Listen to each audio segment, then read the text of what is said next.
All right. Welcome to today's guided practice session. My name is Adam Maness. It's a big day here because we're launching a brand new course at Open Studio. These don't come around every day, so it's always a bit of a special day. And I've been working on this course that we're launching for a very long time, and I'm so happy that I found what I think is a really good idea on how to teach the beginnings of getting a bebop sound, of getting that, we talk about it here on YouTube all the time, that bebop, bob and weave, enclosure kind of sound.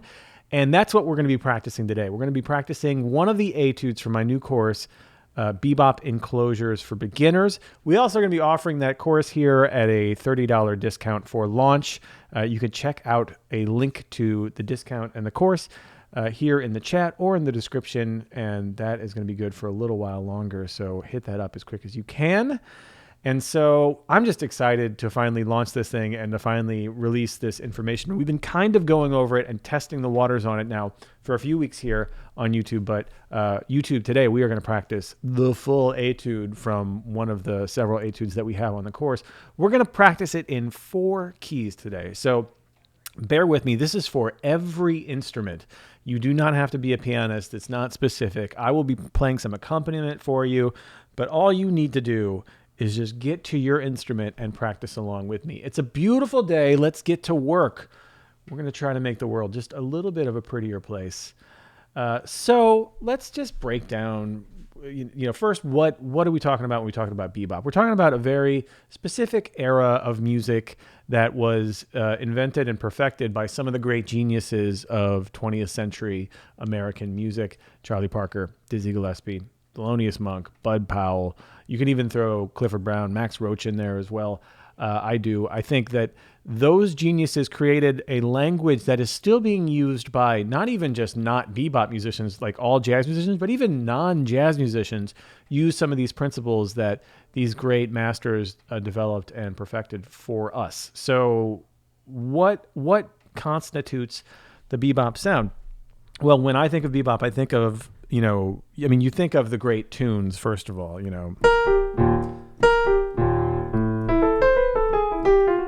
right? Groovin' High, you might think of Scrapple from the Apple. And what do those tunes have in common? It's the same thing that has, that the solos have in common from the great masters. And that's that sort of duck and dive, bob and weave, that rhythmic displacement. And how do we get that? Well, we get it by a number of different reasons. The language is very rich, it's very deep, but there are a couple of key things that we can sort of hone in on, and that's what we'll do in this practice. And when we focus on these things, we don't get the full spectrum of the language, but we definitely get the beginnings of that sound. And it's a lot better than just running our fingers over some scales, over the chord tones, or what have you. And so what we want to do is be able to improvise and get this kind of sound. Right? That's a pretty straight ahead bebop sound.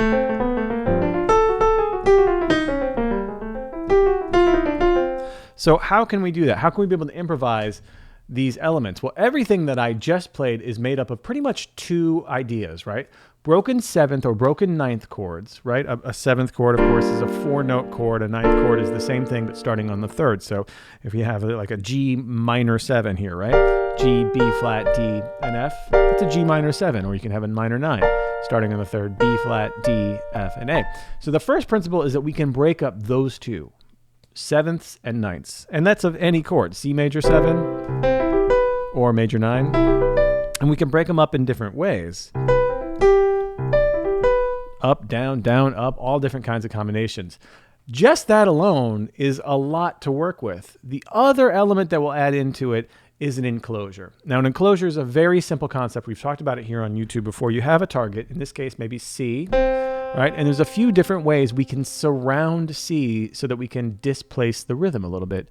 You can do something as simple as this. Or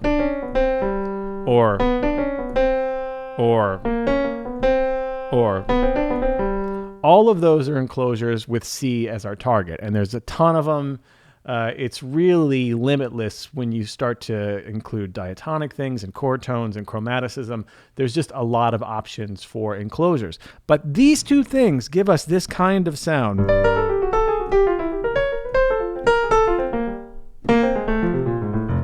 right? So that's what we want to work on. Well, how do we work on that? Well, first we can practice, and we should practice all our seventh chords broken up, down, up, all over changes. Right, that's a great way to start, to just start with that. And then we can start with enclosures, simple enclosures. By the way, we do this in the new course, Bebop Enclosures for Beginners. We go through all 12 keys. There's a great workbook where you have all 12 keys going through different enclosures on all the scale tones and all 12 keys. But we can also play some etudes, and these can be kind of eye-opening into what are our possibilities. So I have one of the etudes from the course, Bebop Enclosures for Beginners, up now, and there's a little breakdown here in our first key of C, and I think this will be kind of revealing for how we can develop our own language. And this is not something that you want to just plug and play. I'm not a fan of memorizing licks and we just put them in, but we do want to be able to like comprehend how we can get sounds of our own. I highly encourage you to listen to a lot of bebop. It's very simple. Everybody has Spotify or Google Play or whatever it is, wherever you get your music. Listen. Learn their solos as well. I know it seems like it's a lot of work, but it's a lot of work for a reason, because it's great for you. So please get to it. Okay. Here is our etude for today. So I have this first key here broken down a little bit. And I have the broken sevenths they're still in black, but they're labeled there with broken seventh. Then I have 3 different kinds of enclosures, and we won't go into what those 3 are or why they are. We do in the course in great detail, and we practice them all separately, but it doesn't really matter today. Just know that those 3 are 3 different kinds of enclosures. And so if you notice, this entire etude is made up of pretty much broken seventh chords and enclosures, and with that you can get a nice sound like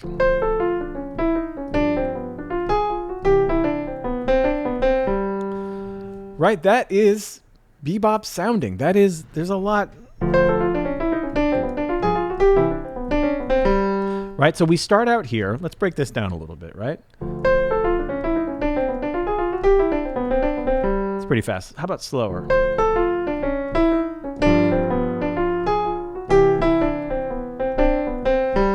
Right, if we break this down, our D minor 7, we just start with a broken seventh chord. This is literally a D minor 7. If I play this on the piano all at the same time, I have from the 7th down 7, 5, 3, 1. That's just D minor 7. Right?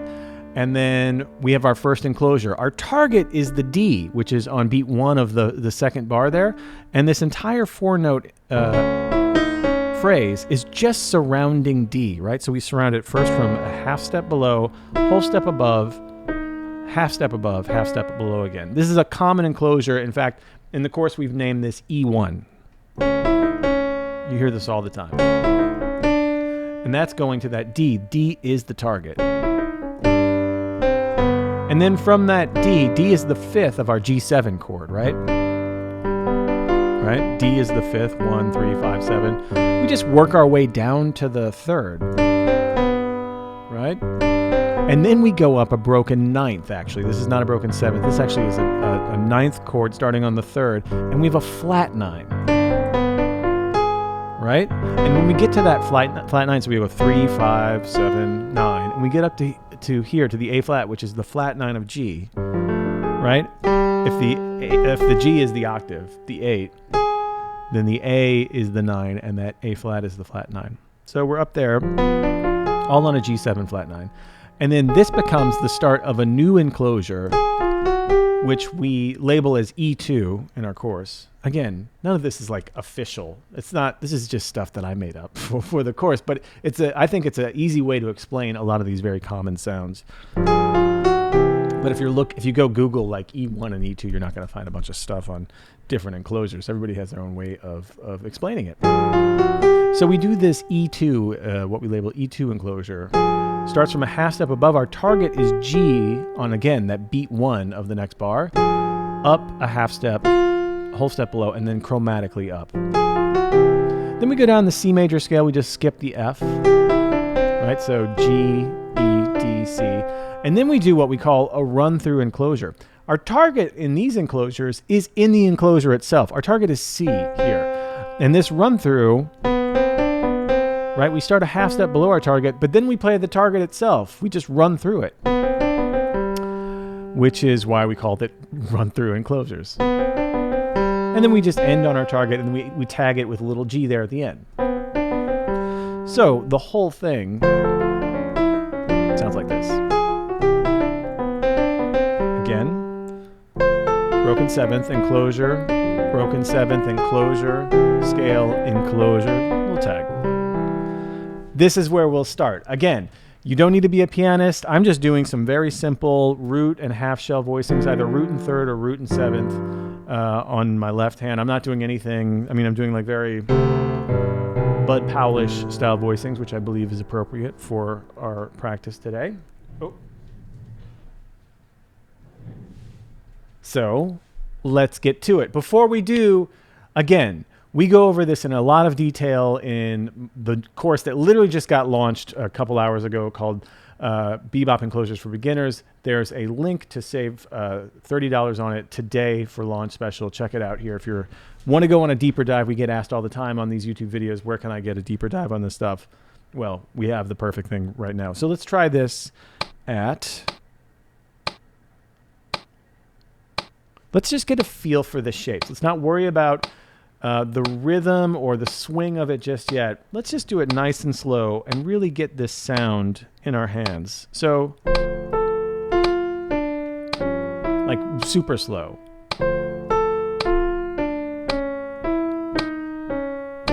And read along if you read music. But even if you don't, see if you can identify what is a broken seventh chord or broken ninth chord, and what is an enclosure? Where are we surrounded? You could see so clearly there on the notation where the orange is the enclosure and the broken seventh chords are labeled. Play with me. Let's practice this together. We'll start slow and we'll just gradually tick up the tick. I don't know what that means. Let's try it. 1, 2, 3, and 4, and.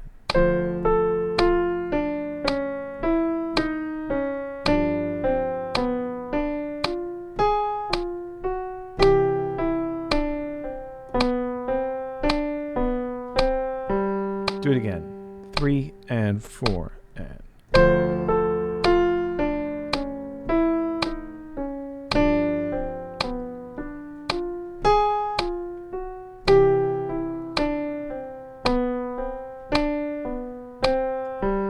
I'm kind of foreshadowing what's going to happen next with some accents, but really we just want to get the shape. So let's just do it one more time in this very basic way.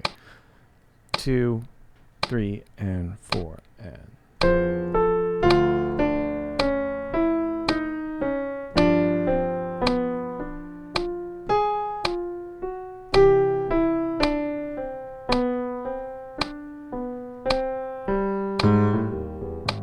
All right.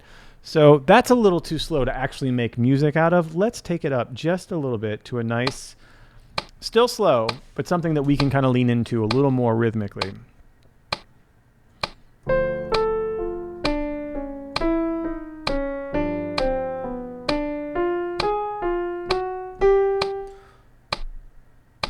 Right here.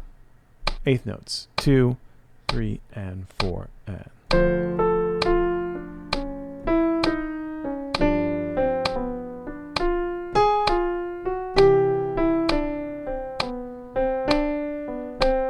So we can start swinging it here a little bit. I'm putting a little bit of a swing on these eighth notes. Let's try it again. 2, 3, and 4, and.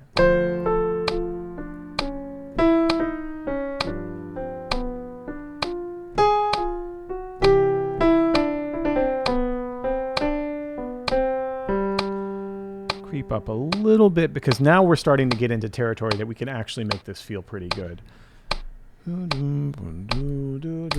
So right here, if this is a quarter note, this is a nice easy tempo.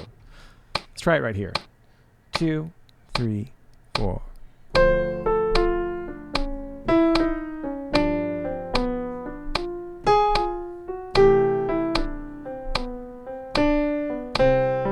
Okay, so now you might have heard something different. Now that we're up a little bit in tempo, we can kind of make it groove a little bit. Listen again. 2, 3, and.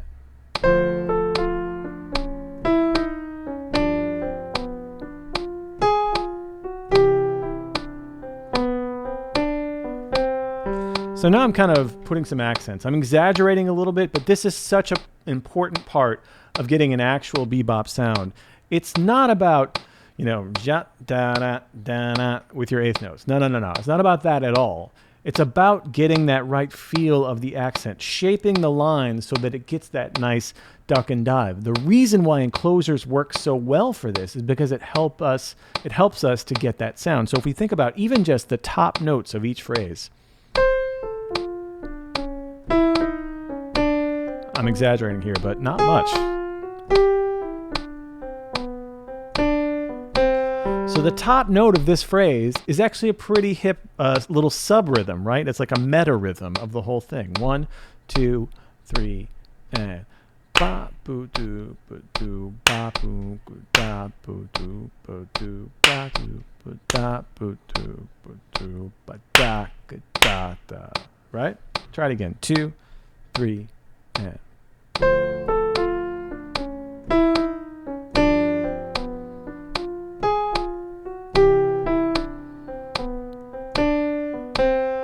So I'm literally just accenting the top note. And again, it's 1, the end of 3, 1, the end of 3, 4, and 1. Let's kick it up just a little bit. It actually gets easier to do this the faster we go. 1, 2, 3, and.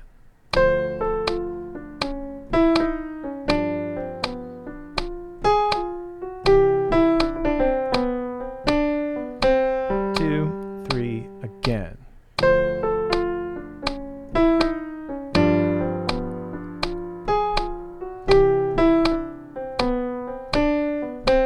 Two, three, again. Play with me.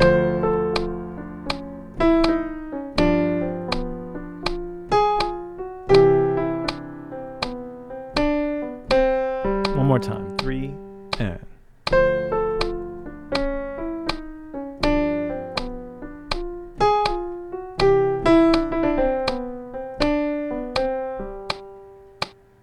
Keep going. A couple more tempos. 1, 2, 3. Try it here. And.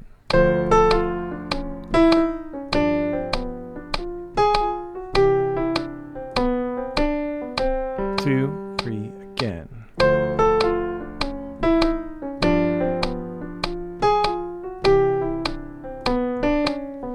Check out those accents. 4. Ba boo doo boo doo ga doo ga da ga doo ga da ga da ga doo.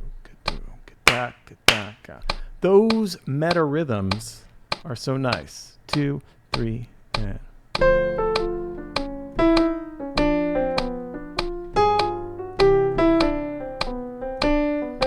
2, 3, again.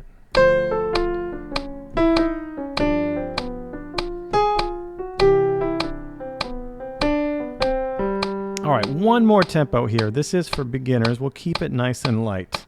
No reason to go full on 350 beats per minute quite yet.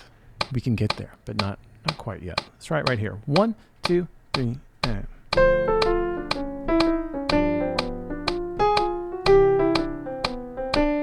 Now, if we have the shape of that line with those accents, we can actually lean on those accents the faster it goes, and you can kind of use the momentum of the line to help shape it. Try it with me. 1, 2, 3, and.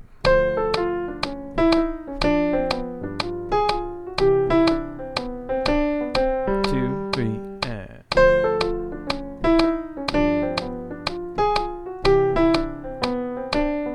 2, 3, again.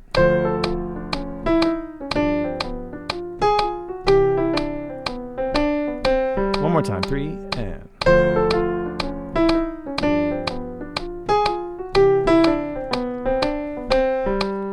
Isn't that cool? That's just broken seventh chords and a couple of enclosures. That's super easy. Once you start stringing these things together, it all becomes such a free feeling to be able to just kind of bop over these changes. It's so much fun. And so we'll let's practice this in a couple of other keys. Again, launching today is Bebop Enclosures for beginners. We have a link here in the chat so you can save $30 today. Check that out. We're really excited about it. We've been asked about doing an Enclosure course for years, literally years, and we finally have one out, and I'm super stoked with the idea that we have on it. It's got a beautiful workbook with all of the exercises, etudes, enclosures, and all 12 keys. So no excuse. No excuse. All right. Let's go up to F. We're going to go up in the circle of fourths. So let's break down. I don't have the breakdown on this one because I want us to use our brains a little bit.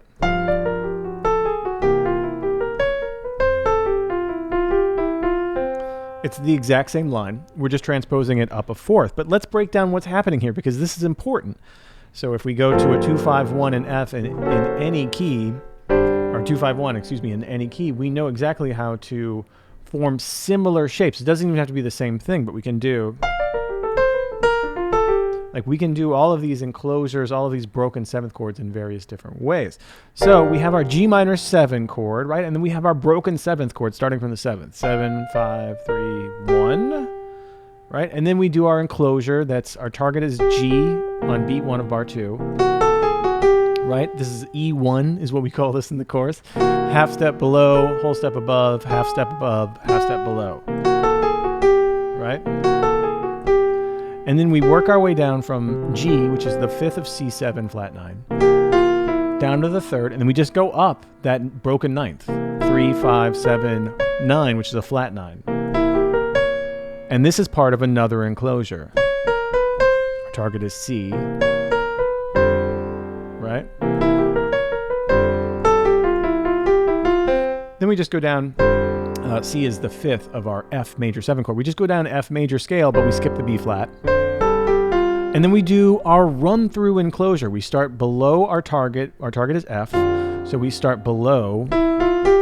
We run through it up and then back below and hit our target, and then we just tag it with the 5th. So you might notice that enclosures have a lot of surrounding, right? That's what it's all about. It encloses our target, right? So every enclosure has somewhat of a above note and below note situation going on. That's kind of the deal with them. That's why they sound so rhythmically cool. So that when we go, that's just so. I mean, that to me, that first one in bar 1, the third and fourth beats of bar 1. That to me is the most classic of enclosures you can do. It just gets us everything we need to get out of it. There's natural syncopation built into the 4 notes. It's amazing. It's really an incredible device. All right, let's try it. Shall we? We'll do it slow. 1, 2, 3, and 4, and play with me.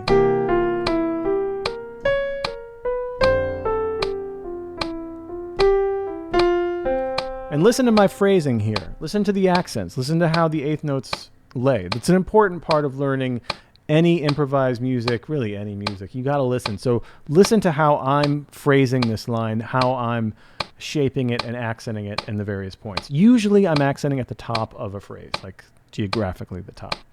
2, 3, and.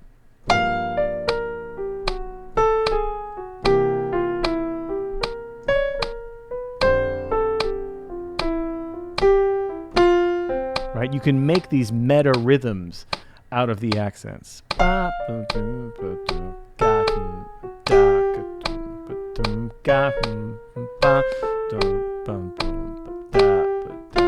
Play again. 3, 4.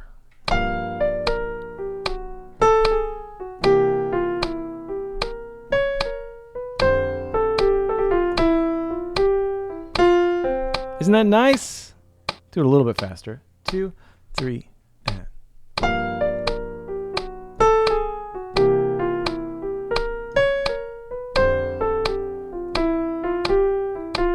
Do it again. 3, and.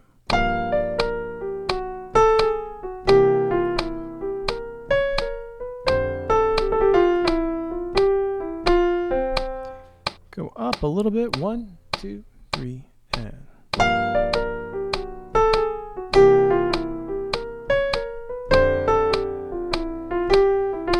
2, 3 again.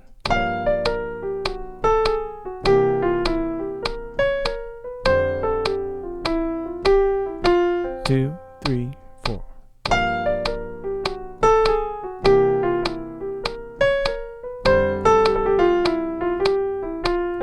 One more tempo here in the key of F. 1, 2, 3, and.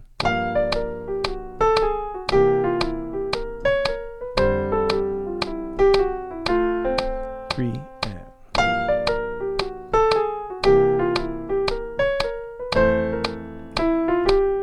Yeah, 3 and.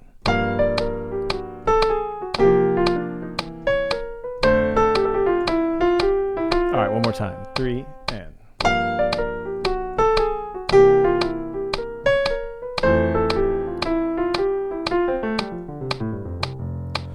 Okay, just a very simple etude, an enclosure etude. Let's do a couple more keys. Just so thrilled with this little exercise. Just because it packs so much of a punch. You know what I mean? It's so much of a punch. Okay. So here we have it in the key of B flat. This is a 2-5-1 in the key of B flat. Remember, 2-5-1 is referring to the root movement. So we have C minor is the 2 of B flat. F7 is the 5 of a B flat. We have F7 flat 9 here, which is important to the etude. And B flat major 7, right?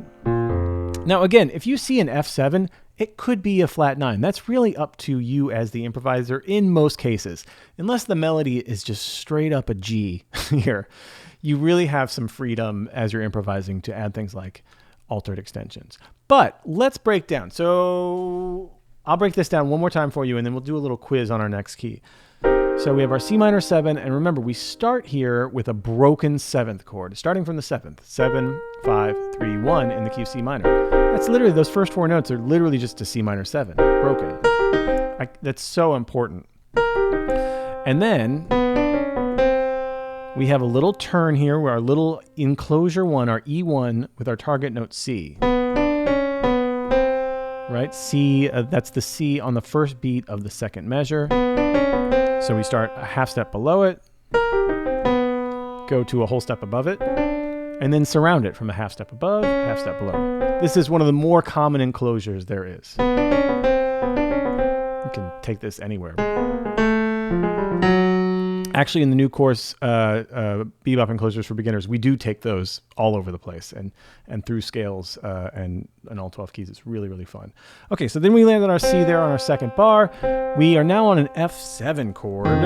We work our way down to the 3rd of F7A, and we go up this diminished chord, right, which is really just an F7 flat 9 chord, A, C, E flat, G flat, right? Starting on the 3rd, we have 3, 5, 7, right? It's a flat 7, E flat, and then a flat 9, G flat. And that G flat is the start of our next enclosure, right? Our target is F over the B flat there on bar 3. So we start a half step above, whole step below, and then just walk it up chromatically. We call that enclosure E2 in the course. And then we go down the B flat major scale, but we skip that 4th tone E flat. We just go straight down to the 3rd, the 2nd, and the root. And then we do what we call the run-through enclosure. Our target is B flat here. Again, on beat 1 of bar 4, we start a half step below it, run through it, we play it, our target, and then we go a whole step above and then back down a half step below. Again, the enclosure is always with something above it and something below it. And there's different ways we can do it. There's really very many combinations. So this sounds like this in B flat.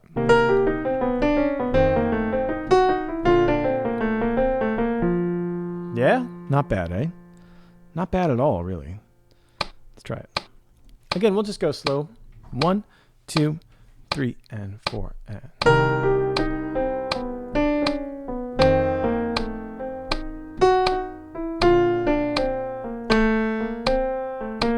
2, 3, and.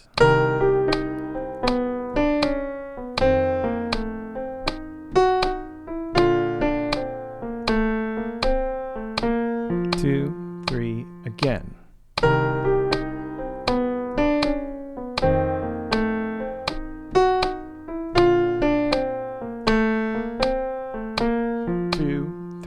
Again. Let's get in our hands.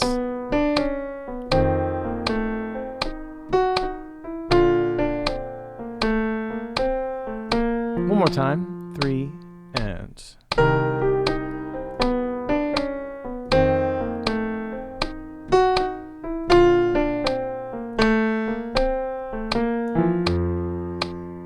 Let's go up a little bit. 1, 2, 3 and. Listen to my phrasing here.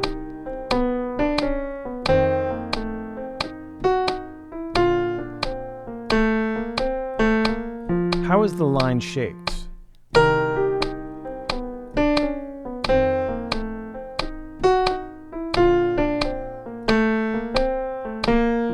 Let's do this again here at this tempo. Instead of playing this with me, I'll play it. I want you to sing the line to yourself. I mean, if there are people in the room with you, sing louder.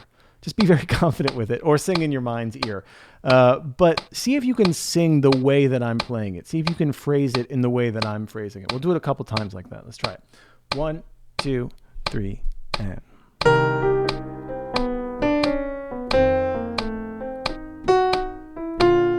Listen. Listen and imitate. 4.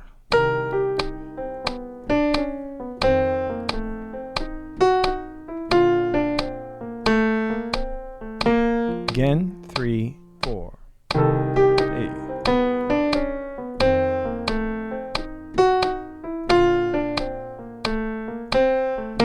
One more time, just sing it.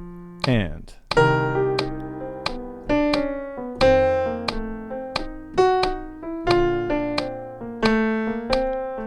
So important. Okay, now get to your instrument and try to sing it through your instrument. Let's do it. 2, 3, and.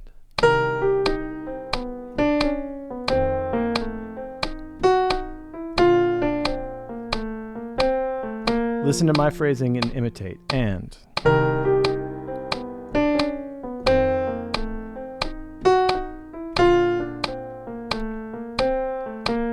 You got it.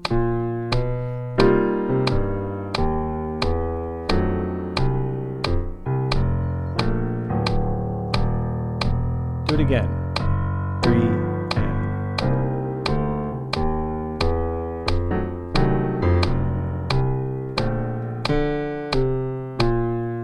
One more time. 3, and.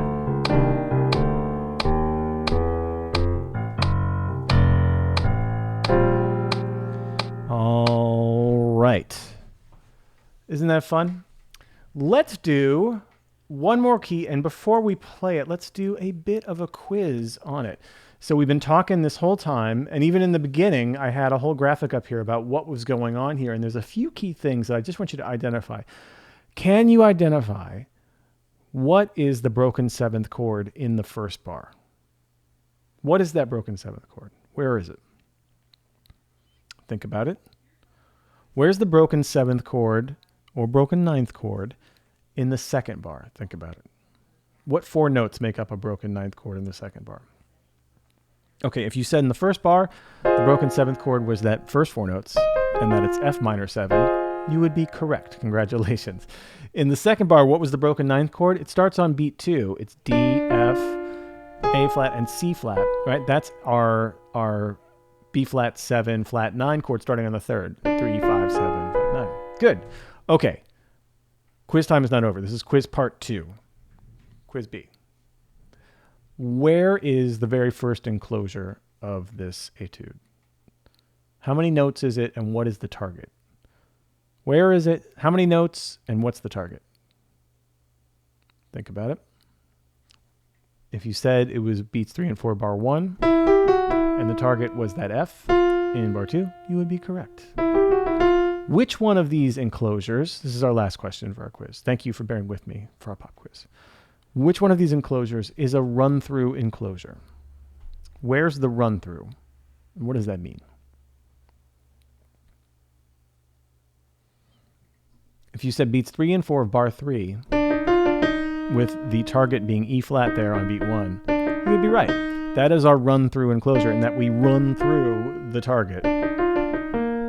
Right? So there it is. That's a little pop quiz. I hope you did okay on it. We've been working on it now for, about a half an hour. And yeah, that was really fun. So, but that kind of thing, just a sidebar here, that kind of learning, that kind of thinking about things in a varied way really helps us lock in what we're practicing. I encourage you, whether you're practicing bebop enclosures or arpeggios in your left hand or stride piano or voicings, give yourself these little pop quizzes. See if you can try to force yourself to put it into your own words, what's going on. This is not that hard, and it helps you to retain at least some of the basic structures of what you're going over. So I use these things all the time. I still use flashcards on some stuff. For me, it really helps unlock my mind and lock in what I'm trying to learn. So it's a great technique, I think, for any kind of practice. Okay, let's play. We know what everything is now. We've just gone through it. Let's try it. Same lick, key of E flat.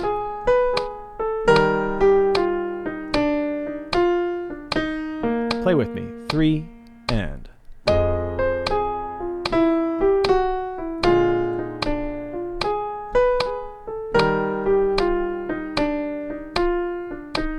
Again, 3 and.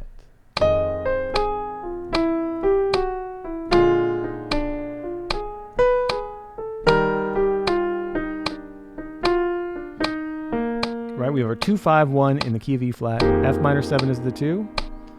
B flat 7, flat 9 is the 5. E flat major 7 is the 1. Let's play it again. Listen to my phrasing. Try to imitate. And.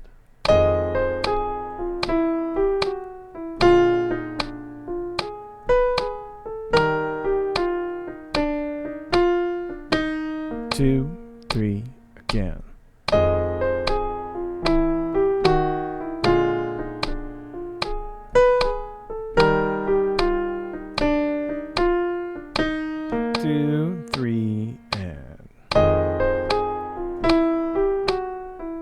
Nice.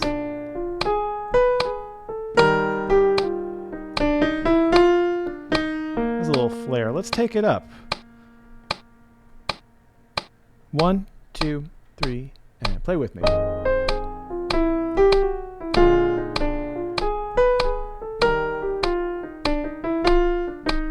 Again, 3, and.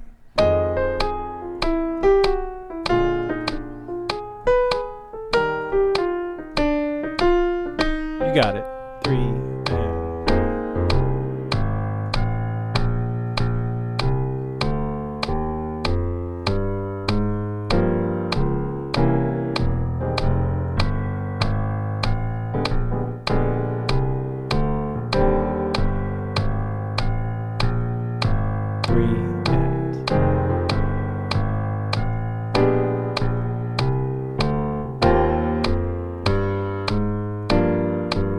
One more time.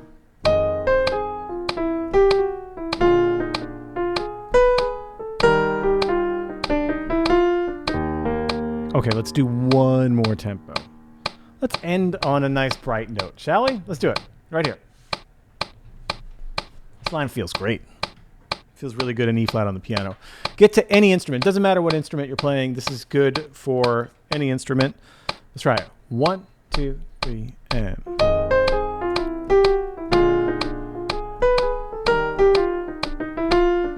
2, 3, again.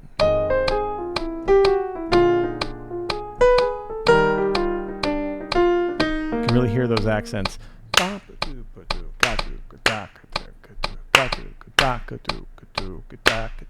2, 3, again.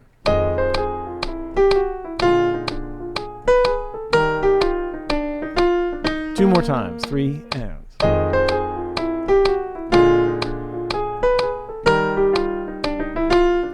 Two, 3, and.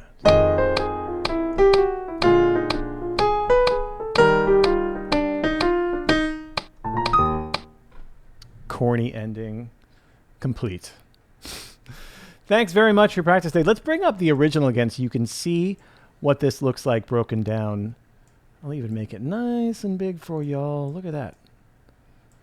So we can see there what we have, right? We have our broken 7th chord. This is our 2-5-1 in the key of C. So we have our enclosure, our little broken 7th that goes up to the flat 9,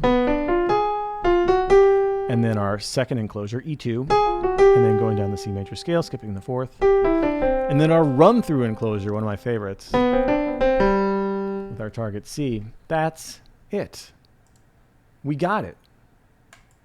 Thank you for your work today. Again, check out my brand new course, Bebop Enclosures for Beginners.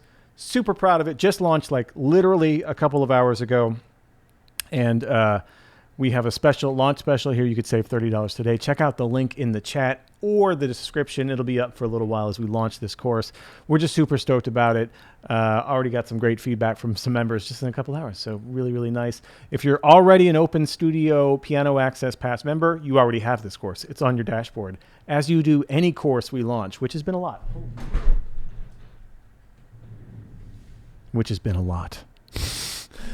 So go check that out. It's on your dashboard. If you're an All Access Pass member, it's on your dashboard. Thank you all for your practicing today.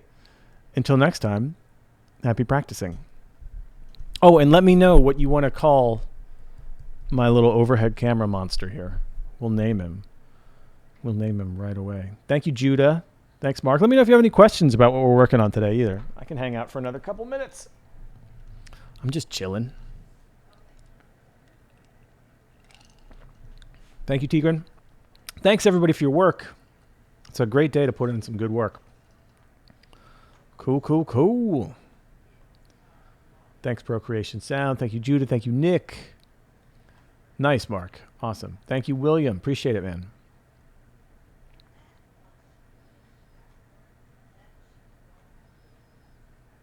Cool, cool, cool. Thanks, everybody.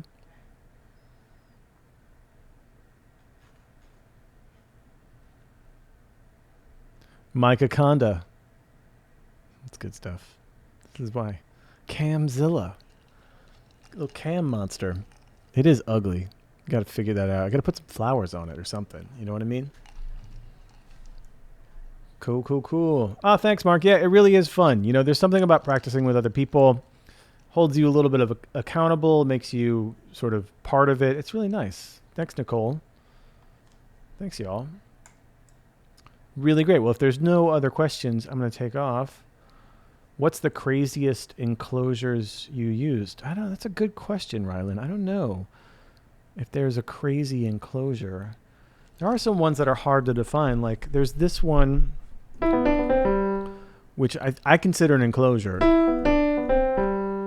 And you can definitely consider an enclosure. So this is if C is my target, I'm going E, B, D, B, C, right? It kind of walks it down. You could do this on anything.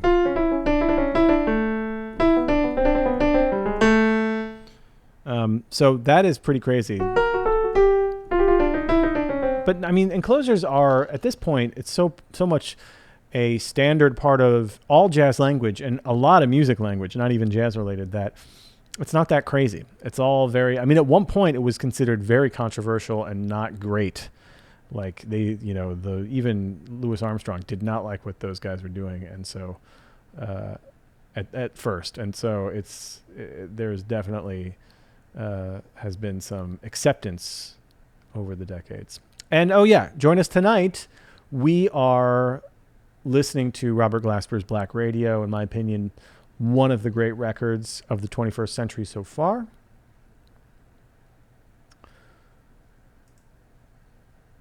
So, yeah. Bruce says, can you put up the other keys so I can take a quick snap of them? Oh, okay. This will also be up, by the way, Bruce. This video will stay up. So you can go back and see all of them whenever you want. But here you go. Cheese.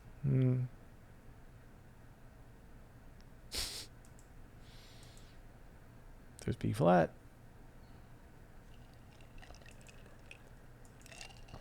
And there's E flat. But like I said, Bruce, this video will remain up, so you can always come back. But there you go. Cool, cool, cool. Double chromatic is a cool one and crazy. Oh, Mark, nice. Just bought the course. Awesome.